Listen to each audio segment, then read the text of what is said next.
वक्त के साथ साथ ये दुनिया काफी नई टेक्नोलॉजी से भर गई है। यूथ एडवांस हो गए हैं और नई तकनीकियों का इस्तेमाल करके अपने करियर को ऊंचाइयों पर ले जा रहे हैं।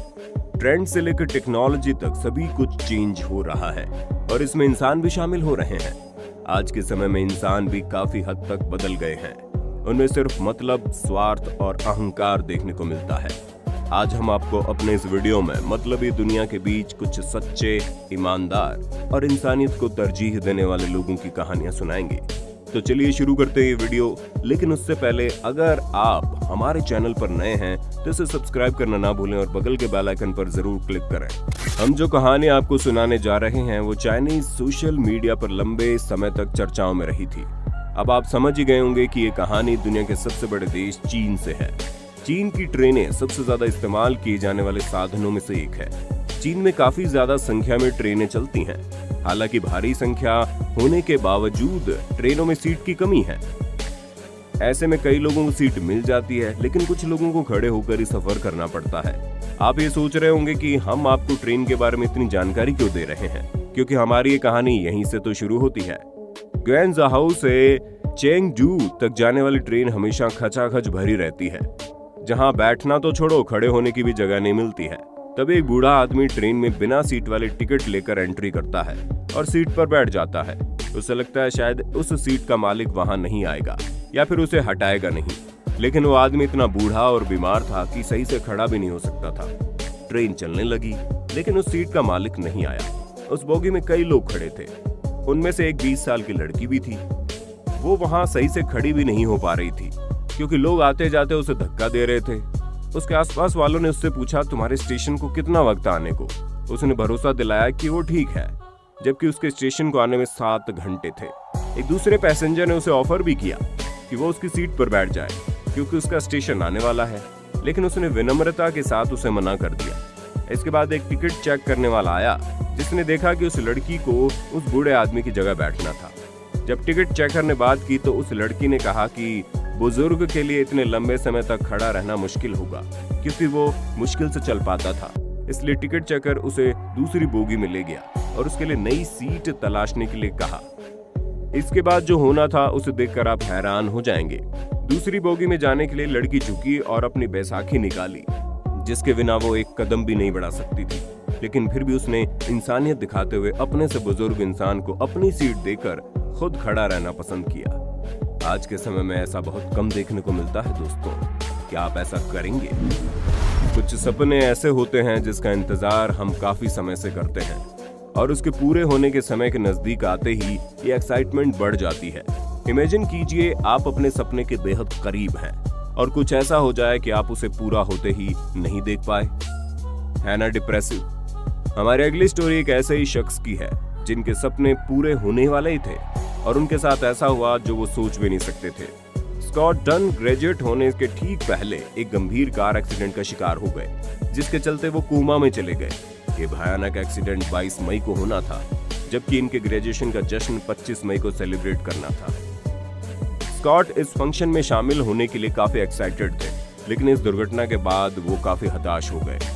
जब स्कॉट कोमा से बाहर आए तो उन्होंने अपनी माँ से सबसे पहले सवाल यही किया था कि आज कौन सा दिन है, क्या मैंने अपना ग्रेजुएशन मिस कर दिया? इस घटना ने जहां उन्हें डिप्रेशन में डाल दिया था, वहीं उनके क्लासमेट्स ने कुछ ऐसा किया जिसे स्कॉट अपनी लाइफ में कभी नहीं भूल सकते थे। क्लासमेट्स ने अपने कॉलेज डायरेक्टर से मिलकर स्कॉट का सपोर्ट करने का फैसला किया। जब उन्हें पता चला स्कॉट बिल्कुल ठीक हो गए हैं तो वे उनके पास आए और कहा कॉलेज उनके लिए कुछ करना चाहता है। दरअसल कॉलेज एडमिनिस्ट्रेशन ने स्कॉट के लिए स्पेशली फिर से ग्रेजुएशन फंक्शन का आयोजन किया। फिर से स्पीच दी गई, लोग फंक्शन आउटफिट में आए, लेकिन इस बार डिग्री सिर्फ स्कॉट को मिलनी थी। स्कॉट का सपोर्ट करने के लिए कॉलेज के आधे से ज्यादा स्टूडेंट्स फिर से वापस आ गए थे। स्कॉट जब मंच पर डिग्री लेने आए तो ये उसके लिए काफी इमोशनल मोमेंट था। आखिर में जब प्रोग्राम खत्म हुआ तो स्कॉट के दोस्तों ने एक बार फिर अपनी टोपियां हवा में उछाली।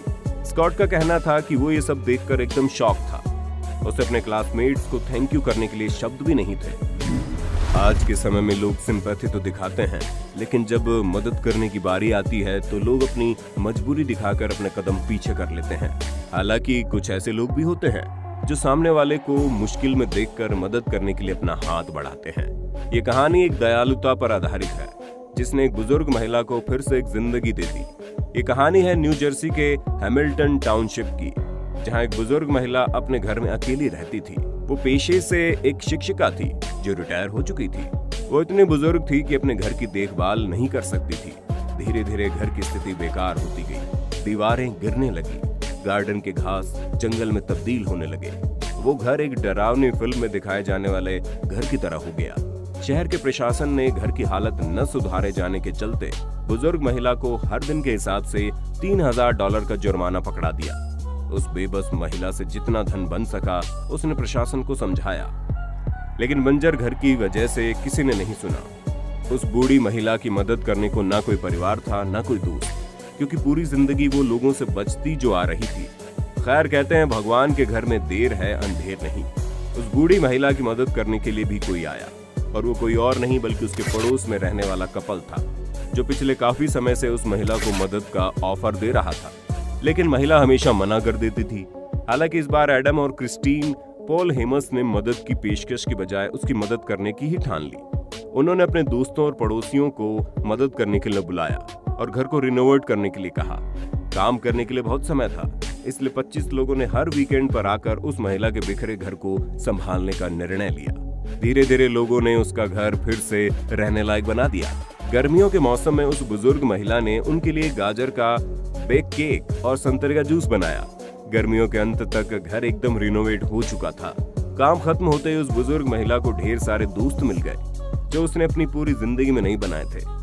अब उसे किसी को जुर्माना देने की जरूरत नहीं थी। इस घर को ठीक करने में करीब 10 से $15,000 लगे, लेकिन उन लोगों ने महिला से एक भी रुपया नहीं लिया। इस अविश्वसनीय काम को फ्री में करने के पीछे कि जब उनसे वजह पूछी गई तब उन्होंने एक बहुत बढ़िया बात कही थी। उनमें से एक वॉलंटियर ने कहा था कि इनकी खुशी और इनकी बहाल जिंदगी ही उनके लिए सही पैसा है। वाकई ऐसी दयालुता बहुत कम ही देखने को मिलती है। कहते हैं इंसान बुरा नहीं होता, बुरा वक्त या सिचुएशन होती है जिसे अच्छे कर्मों में बदला जा सकता है। सड़कों पर यूथ गलत व्यवहार करते हैं क्योंकि उन्हें सही शिक्षा और ज्ञान नहीं मिल पाता है, लेकिन रेमंड नेल्सन एंड केनीथ जॉयनोर ने इस बुराई को खत्म करके लड़कों को एक अच्छा इंसान बनाने की पहल शुरू कर दी है। रेमंड नेल्सन और केनीथ जॉयनोर मिलकर साउथ कैरोलिना में मेमिंगर प्राथमिक विद्यालय स्कूल चलाते हैं। इस स्कूल में ज्यादातर स्टूडेंट सिंगल पेरेंट फैमिली में पले बड़े हैं। जैसा कि लोकल लड़कों के लिए अनुशासित होना एक बड़ा चैलेंज रहा है, रेमंड नेल्सन और केनीथ जॉयनोर ने जेंटलमैन क्लब के नाम से एक प्रोग्राम शुरू किया जिसका लक्ष्य है यंग लोगों को पढ़ाकर उन्हें अच्छा इंसान बनाना। इस क्लब में कई सख्त नियम थे, जिसमें से एक ड्रेस कोड भी है। हर बुधवार को यहाँ एक मीटिंग आयोजित की जाती है जहाँ स्टूडेंट्स कोट पैंट और टाई पहनकर एंट्री लेते हैं। क्लब में इन लड़कों को एक जेंटलमैन होने की खूबियां सिखाई जाती है। बड़े बड़े मेंटर्स के जरिए इन लड़कों को सही गाइडलाइन दी जाती है। वैसे तो उन्हें अपने माता पिता से सीखना था, लेकिन एक महिला और बुजुर्ग से कैसे व्यवहार करना चाहिए, उन्हें इस चीज को रेमंड नेल्सन और केनीथ जॉयनोर ने प्रोग्राम के जरिए सिखाया, और उनका ये प्रोग्राम काफी हद तक सफल भी हुआ। अभी तक 60 यंग लोग इस प्रोग्राम के जरिए एक अच्छे मुकाम पर हैं। इस प्रोग्राम से जुड़े यंग बच्चे ने एक शो में कहा था कि इस प्रोग्राम के जरिए मैं न केवल ड्रेसअप के जरिए बल्कि अपने व्यवहार के जरिए भी जेंटलमैन बना। It's helped me learn to be more like a gentleman, not just by the way you dress, but by the way you act. वहीं रेमंड ने अपने एक इंटरव्यू में एक सच्ची बात कही थी। उनका कहना था लड़के बुरा बर्ताव करते हैं इसलिए नहीं कि वे बुरे हैं, बल्कि उनमें सिर्फ ध्यान, अनुशासन और प्यार की कमी है। अब आपको ईमानदारी का एक सटीक उदाहरण पेश करते हैं। एक 44 साल का आदमी जो सड़क किनारे सोकर अपना गुजारा करता था और जिसकी जेब में 25 सेंट्स थे, उसे अचानक हर्मीज का एक लेदर बैग मिला। उस बैग में $580 और कुछ क्रेडिट कार्ड्स मिले। वो शख्स बिना देर किए उस बैग को पास ही के पुलिस स्टेशन पर लेकर गया। वो चाहता तो उसे ले भी सकता था, लेकिन उसने ऐसा नहीं किया। खैर, बात यहीं खत्म नहीं होती है। उस शख्स की ईमानदारी को भले ही पुलिस ने इग्नोर कर दिया हो, लेकिन जब उस बैग के ऑनर नेटी पैनक्रेज को कॉल किया गया तो वो काफी हैरान था। आखिर कौन भरा बैग वापस लौटाता है?